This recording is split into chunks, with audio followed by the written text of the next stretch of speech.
Hey guys, welcome back to your daily dose. Today we're talking about the Real Housewives of Atlanta, season 13, episode 12. Before we jump in, am I the only one who can't believe we're on episode 12? I feel like we should be on episode 5.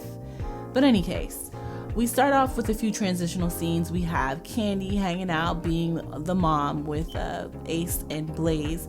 Then we have Portia talking to her mom and her sister about the bachelorette party, and they're just laughing and having a good time as usual. So then we have Cynthia with Mike and Drew with her husband. Cynthia calls Drew and they start talking, and apparently a lot of things are going wrong with Cynthia's wedding. She reveals to Drew that her mom's wedding dress isn't coming until after the wedding, so they need to figure out what to do with that. But in any case, Drew is actually singing at Cynthia's wedding. And so Drew is suggesting that she sings Angel by Monica. So Cynthia was like, okay, that's cute. And she asked Mike, do you like that song? And he goes, when Monica sings it. Did anyone else catch that? It was kind of shady. But in any case, Drew basically says that it's your wedding, so anything you want me to sing or any changes you want me to make to that song, I will do it to the best of my ability. So that was that conversation. Next, we get to Kenya, who is on her deck talking to her dad. And I haven't seen Kenya's dad for a couple seasons now. I did like him when I saw him on the show way back when. So he asks about his granddaughter, and then the conversation shifts to relationships. Kenya asks him why or what he thinks contributed to him being married for so long, and he basically says, we don't hold any animosity towards each other. Then they shift to the conversation about Kenya and Mark, and Kenya basically says that Mark admitted to her later on in conversation that the only reason why he filed for divorce was because he was deeply offended that she served him with custody papers, which just kind of speaks to the kind of person that Mark is. It just seems very, very petty. She also tells her dad that he asked for alimony, and the father puts it out there that, hey, people put in writing that they want money when they really, really, really want money. So I guess they're just alluding to the fact that, he's not as well off as he claims he is. Then the father says, he doesn't know Mark well enough to be able to speak to his state of mind. And then they talk about, or Kenya speaks about how she regrets not having her father at her wedding, which says a lot, because her and her father do seem like that they have a really good relationship. So him not being at the wedding makes me feel like she was scared that he wasn't going to approve of their union, and she didn't really want to hear any no's. She just wanted to be married and have her happily ever after, which isn't necessarily a problem, but unfortunately when you don't involve the people who really, really know, love, and support you, sometimes you miss the red flags.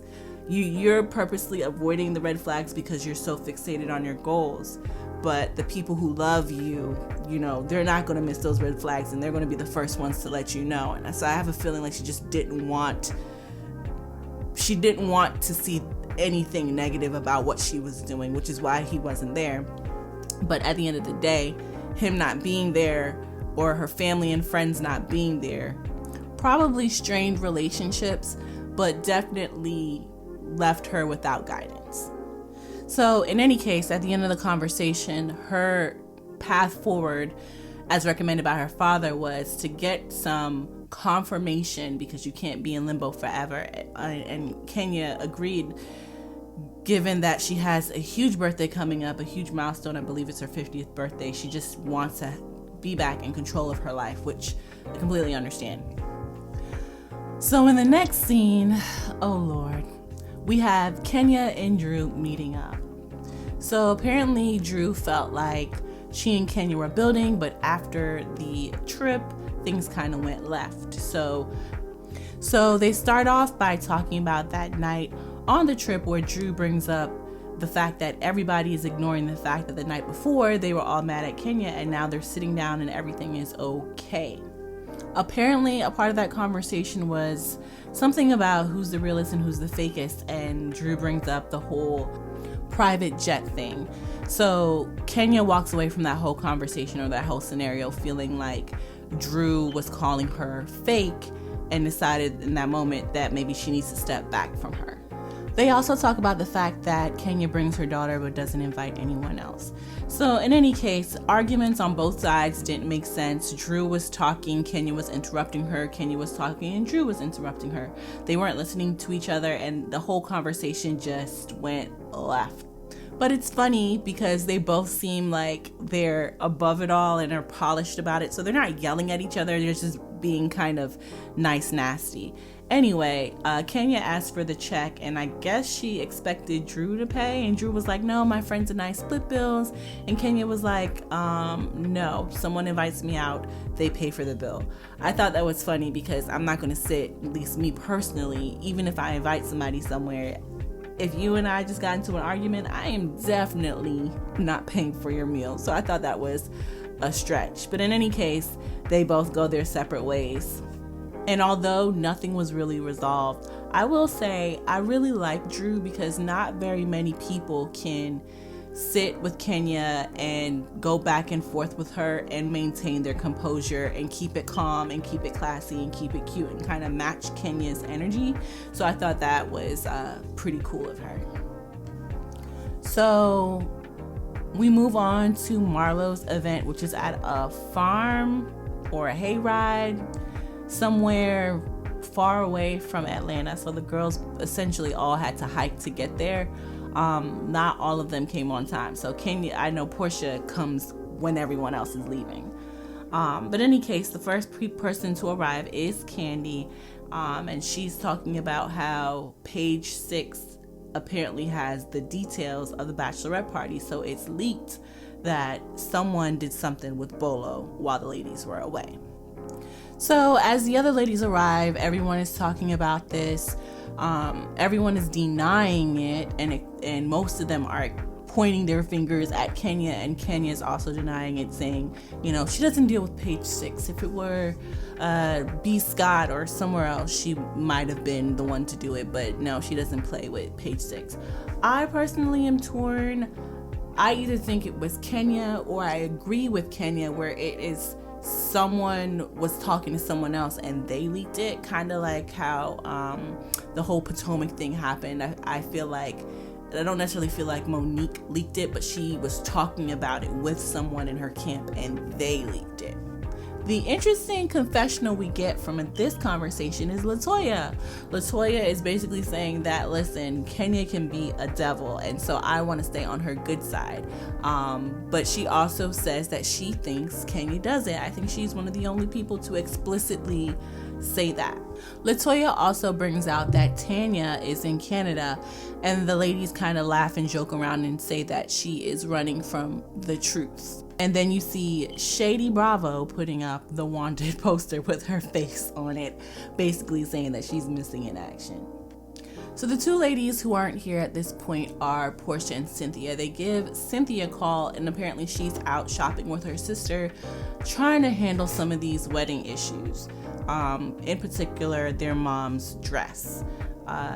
In that conversation, Kandi asked her if she was able to get her prenup done, and Cynthia says no, they're just going to do a postnup. So Kandi also mentions that she thinks that Cynthia is leaving herself vulnerable and uses Kenya as an example.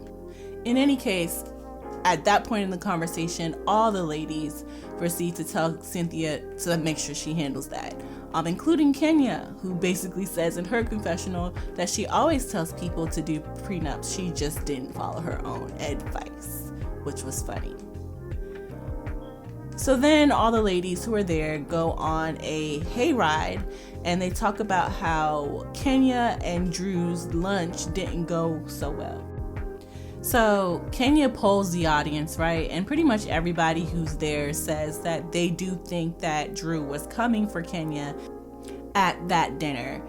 Drew basically kind of laughs it all off because in her confessional, she's like, I was stating a fact. I'm not sure how I'm coming for her if I'm stating a fact, but whatever.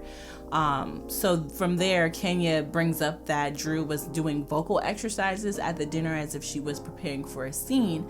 And so Drew tries to explain that she has to sing for Cynthia's wedding and she's hoarse, so she's basically not trying to strain her voice.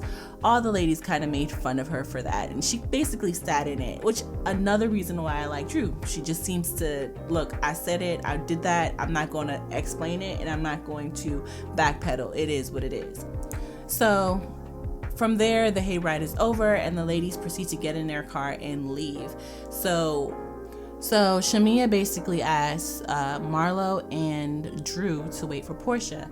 It's dark outside and she drove all that way. They just didn't want to leave without seeing her.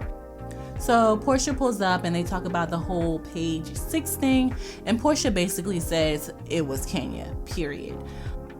Marlo also talks about how even though she and Kenya made up, they're still not close. Marlo spoke to her on that trip and they hadn't spoken since that day at the farm.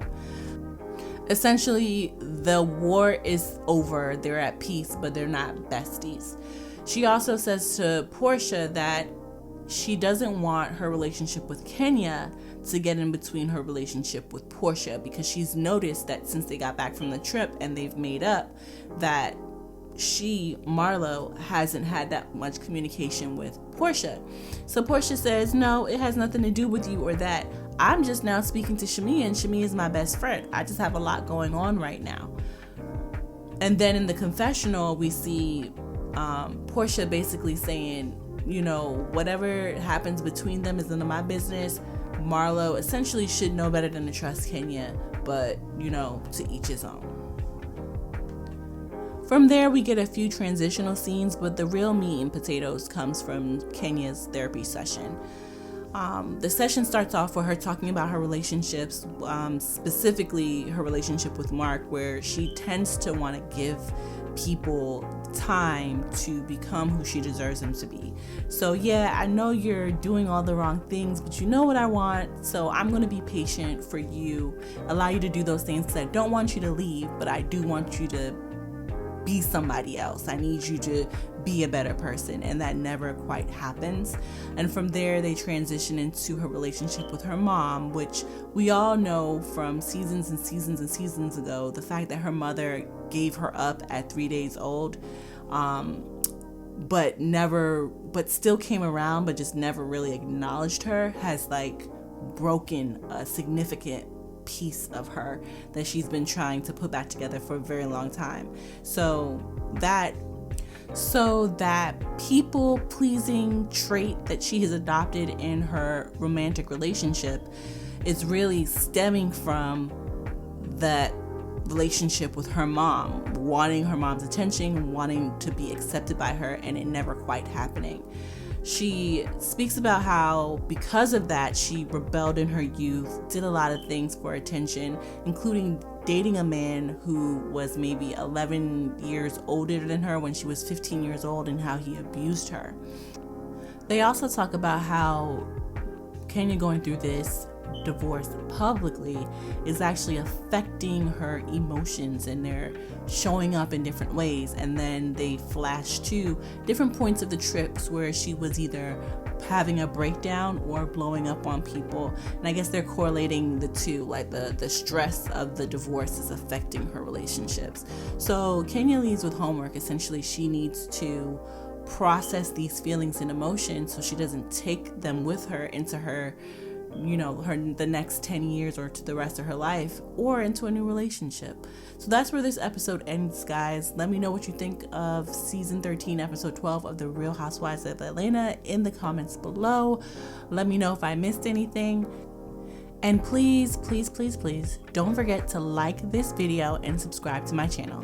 See you next time, guys. Peace.